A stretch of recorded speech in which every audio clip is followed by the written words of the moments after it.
तो यहाँ पे देखिए मैं क्या टॉपिक बता रहा हूँ। ये प्रोजेक्टाइल जो है, ये प्रोजेक्टाइल के 5 टाइप्स हैं। 5 टाइप्स के क्वेश्चन आते हैं। उस 5 टाइप्स के प्रोजेक्टाइल में हमें एक टाइप्स के प्रोजेक्टाइल में मास्टरी करना है।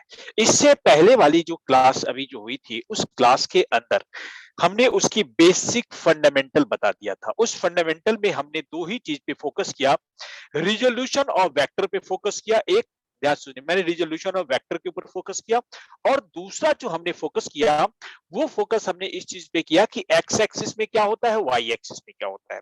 मैंने दोबारा बता रहा हूं, एक्स एक्सिस में क्या होता है, वाई एक्सिस में क्या है, मैंने इसके ऊपर फोकस किया। और दूसरा फोकस हमने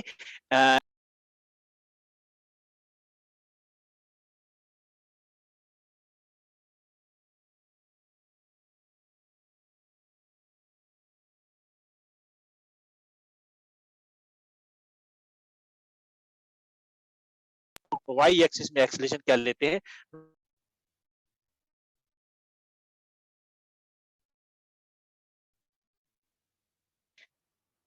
अब यहाँ पे जो 5 टाइप्स आप पूरे ध्यान से देखेंगे। आप क्रिकेट खेलते हैं? आप क्रिकेट खेलते हैं? नहीं सर। क्रिकेट नहीं खेलते, कोई बात नहीं। आपने क्रिकेट खेलते हुए लोगों को देखा जरूर होगा। Yes sir. क्रिकेट खेलते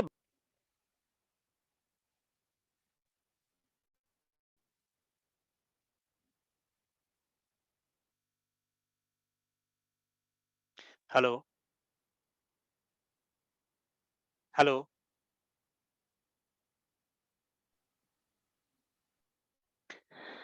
तो मैं अभी आपको ये बता रहा था कि क्रिकेट जब खेलते हैं, क्रिकेट खेलने में सिक्स लगाते हैं, तो सिक्स कैसे लगाते हैं, इन टॉपिकों के ऊपर आपसे बात करना था।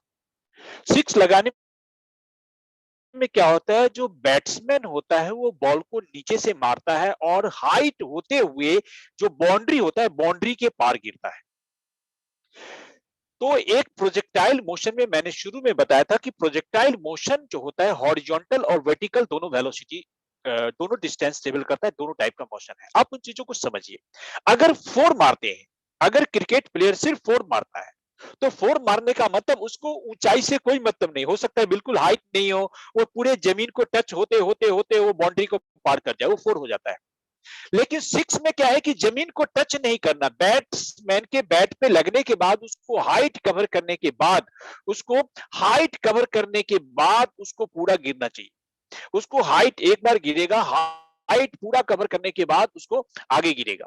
तो वो चीज हमारे पास प्रोजेक्टाइल वो होगा। तो एक में हाइट भी है, और ऐसा नहीं कि हाइट हो लेकिन वो बाउंड्री से पहले गिर जाए, ऐसा भी नहीं है। ऐसा भी नहीं है कि हाइट काफी ज्यादा चला गया और बैट्समैन जहां मारा वहीं पे गिर गया। तो बैट्समैन ने मारा और अगर वहीं पे गिर गया तो सिर्फ वर्टिकल मोशन हुआ, उसने कोई डिस्टेंस तो कवर किया नहीं, एक पॉइंट। तो वो तो सिर्फ वर्टिकल हो जाएगा। और जैसे फोर में बताया, तो उसको फोर में क्या है कि पूरी उसको बाउंड्री पार कर जानी है, हाइट से कोई लेना देना नहीं है। हो गया या नहीं हो गया उससे कोई मतलब नहीं। लेकिन सिक्स में हाइट भी और डिस्टेंस भी दोनों चाहिए। तो हाइट चाहिए मतलब ऊंचाई चाहिए, मतलब वर्टिकल मोशन चाहिए। और चूंकि बाउंड्री पार करना है, उसको बाउंड्री पार करना है, तो इसका मतलब है कि उसको हॉरिजॉन्टल मोशन एक्सिस भी चाहिए और वाई एक्सिस भी चाहिए।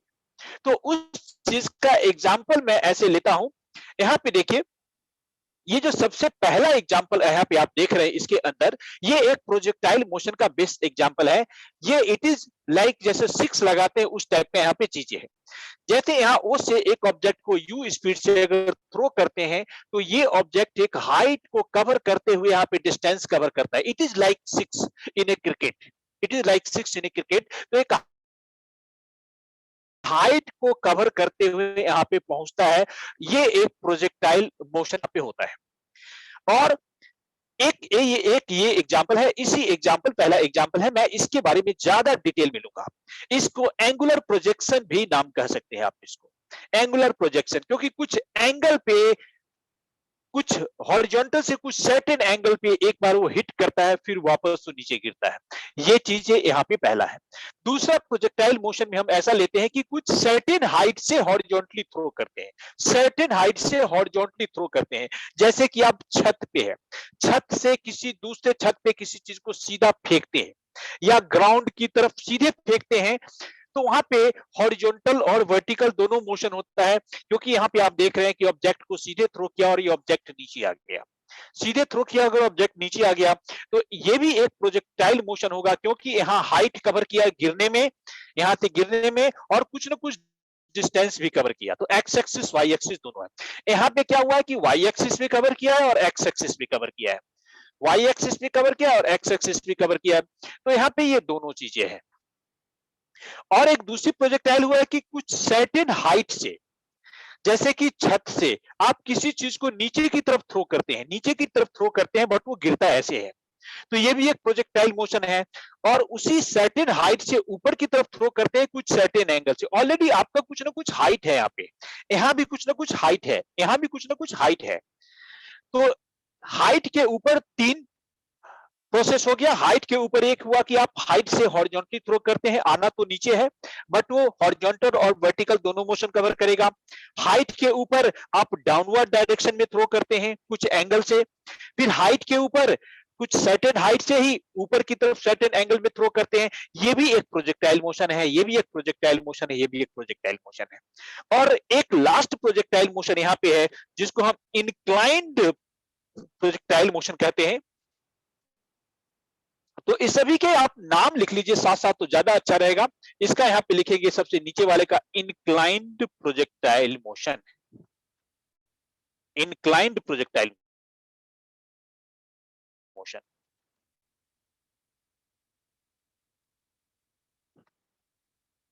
इसका नाम लिखेंगे आप angular projectile motion.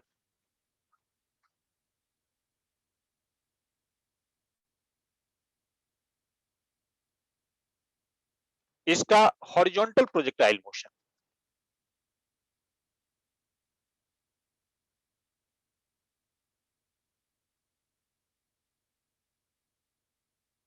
Horizontal projectile motion, ये भी हॉरिजॉन्ट, ये भी एंगुलर प्रोजेक्टाइल मोशन का पार्ट हो गया, बट सर्टेन हाइट पे है। तो ये सभी के नाम लिख लीजिए आप। उसके बाद तो मैंने एक पहला बताया आपको एंगुलर प्रोजेक्टाइल मोशन, ग्राउंड से एक सर्टेन एंगल पे ऊपर की तरफ थ्रो करेगा, एक हाइट भी, डिस्टेंस भी कवर करेगा। इसमें ऊपर सर्टेन हाइट पे हॉरिजॉन्टली थ्रो करेगा, इसमें सर्टेन हाइट पे डाउनवर्ड डायरेक्शन में थ्रो करेगा, ये सर्टेन हाइट में अपवर्ड डायरेक्शन में थ्रो करेगा कुछ एंगल के साथ। और ये क्या है, ये एक इंक्लाइन है, यहाँ पे प्लेन ही इंक्लाइन है, प्लेन हॉरिजॉन्टल नहीं है, ये इस टाइप का एक प्लेन है, इंक्लाइंड प्लेन है। प्लेन से आपने थ्रो किया और थ्रो होने के बाद इस प्लेन के ऊपर कहीं गिरा। तो ये सभी आप नोट करेंगे। इसके अंदर जो सबसे इंपॉर्टेंट पॉइंट है उन चीजों को समझना है कि ज्यादातर केस में प्रोजेक्टाइल मोशन में एंगल लिया गया है, कुछ एंगल, कभी हॉरिजॉन्टल के साथ एंगल, कभी वर्टिकल के साथ भी एंगल लिया जा सकता है। तो जहां भी एंगल है वहां पे आपको कंपोनेंट निकालना पड़ेगा, एक्स कंपोनेंट, वाई कंपोनेंट, और एक्स और वाई कंपोनेंट की वैल्यू आपके साथ यहाँ पे यूज होगी। तो ये आप नोट कर लो, और फिर मैं आपको अभी एंगुलर प्रोजेक्टाइल मोशन के बारे में पूरा डिटेल बताते हैं। देखिए मैं एंगुलर प्रोजेक्शन को यहाँ पे एंगुलर प्रोजेक्टाइल मोशन ले रहा हूं। एंगुलर प्रोजेक्टाइल मोशन जैसा कि मैंने पहले भी बताया है,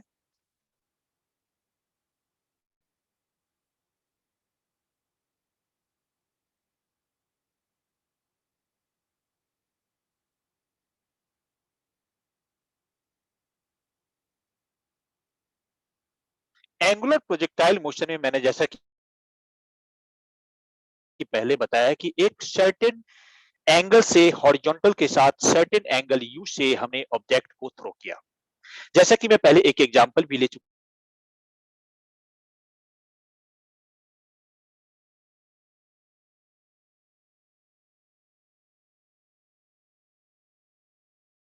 ग्राउंड पे, ग्राउंड को जो बाउंड्री है, दूसरा उससे रिलेटेड एग्जांपल हो सकता है। इस टाइप का एग्जांपल आप फुटबॉल में भी ऐसे एग्जांपल देख ही सकते हैं, और भी जगह जगह चीजें एग्जांपल भी हो सकती है। तो यहाँ पे अभी आपने देखा कि यू एंगल से थीटा एंगल से u इनिशियल स्पीड से हमने ऑब्जेक्ट को थ्रो किया। u हमारे यहाँ पे इनिशियल स्पीड है, आपको ध्यान रखना है। जो कुछ बेसिक टर्म है मैं यहाँ लिखूंगा। u हमारे पास इनिशियल स्पीड है और थीटा हमने जैसा कि बताया एंगल ऑफ प्रोजेक्शन बोलते हैं। थीटा को एंगल ऑफ प्रोजेक्शन है, आप यहाँ पे लिख सकते हैं एंगल ऑफ प्रोजेक्शन थीटा। तो ये u जो है, u के दो कंपोनेंट होंगे। u का एक कंपोनेंट होगा ux जो u cos थीटा होता है, जो ऑलरेडी हम जानते हैं, और इसका दूसरा कंपोनेंट uy जो u sin थीटा होता है। ये हमने x एक्सिस y एक्सिस में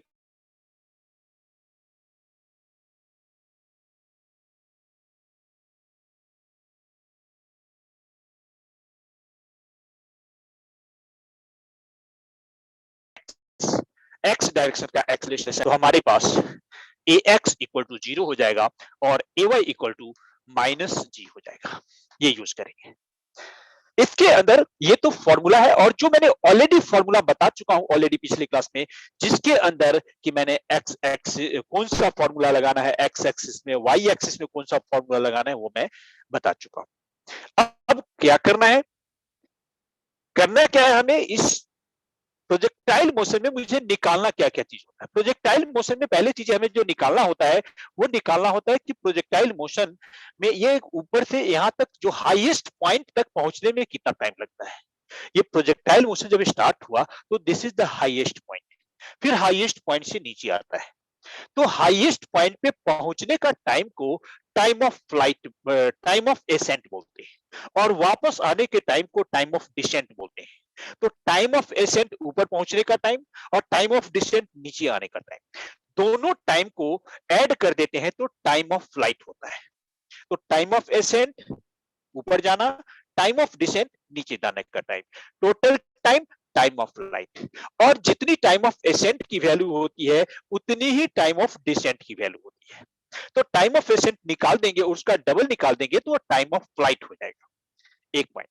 दूसरी चीज, एक question, what is the speed at highest point, what is the speed at highest point और वेलोसिटी एट हाईएस्ट पॉइंट।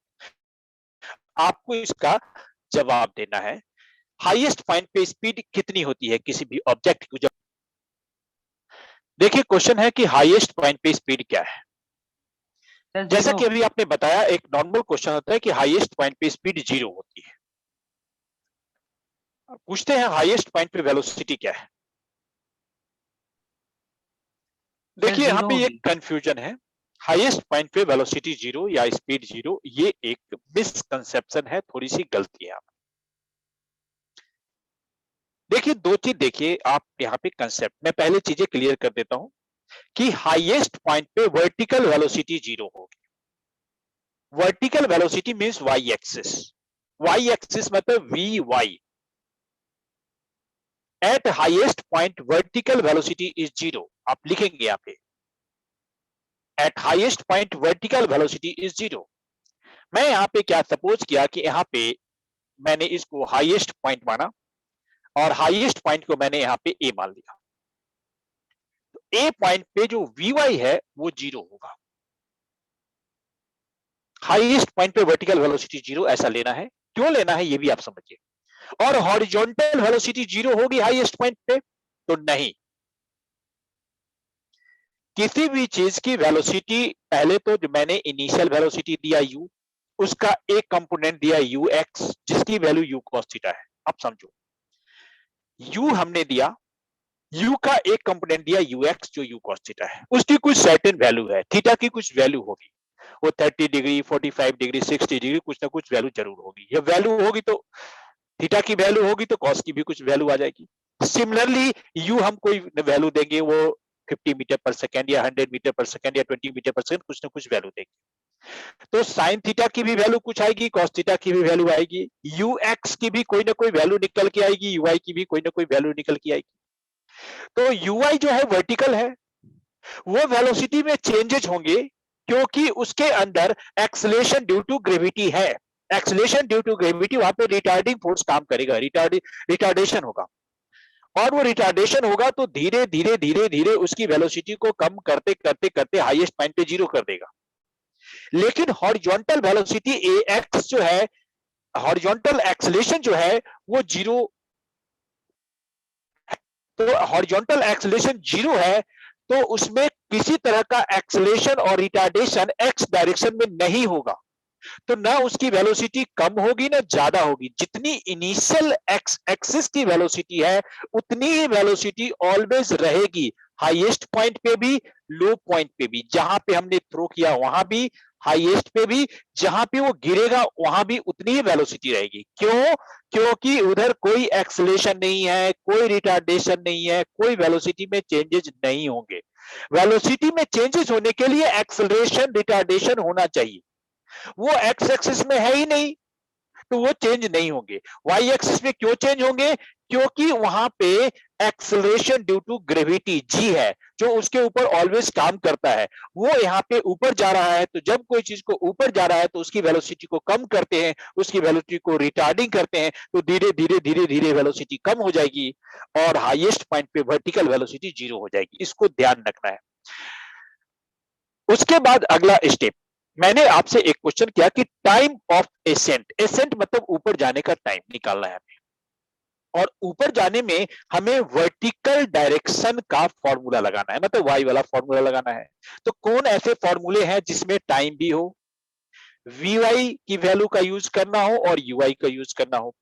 तो ऐसे हमारे पास दो फॉर्मूले हैं जिसके अंदर टाइम होता है। एक होता है S equal to U T plus half T square जिसमें टाइम है, और दूसरा V equal to U plus A. तो मैं यहाँ पे y डायरेक्शन में v equal to U plus A T formula use करूंगा फॉर टाइम ऑफ एसेंट के लिए। तो यहाँ पे देखेंगे टाइम ऑफ एसेंट के लिए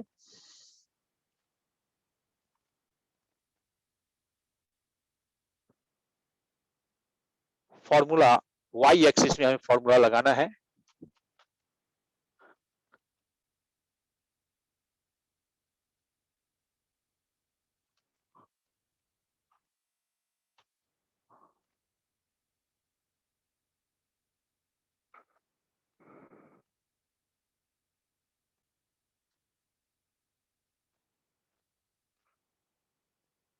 मैंने यहाँ पे क्या किया, y एक्सिस में फॉर्मूला लगा दिया V Y equal to U Y plus A Y T. V Y zero होगा एट हाईएस्ट पॉइंट, यहाँ पे वी वाई जीरो होगा एट हाईएस्ट पॉइंट।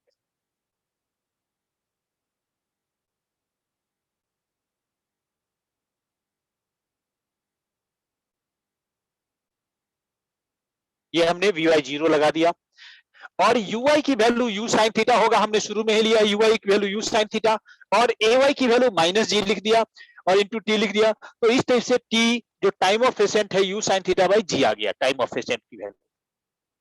और जैसा कि मैंने पहले भी बताया था कि जितना टाइम ऑफ एसेंट है उतना ही टाइम ऑफ डिसेंट है, तो टाइम ऑफ एसेंट जो है u sin थीटा आया है तो टाइम ऑफ डिसेंट भी u sin थीटा ही होगा, और time of flight time of ascent plus time of descent या टाइम ऑफ एसेंट का डबल होगा। तो जो टाइम ऑफ फ्लाइट है वो u sin थीटा का डबल मतलब 2u sin थीटा हो जाएगा। तो मैं ये equal to time of descent भी है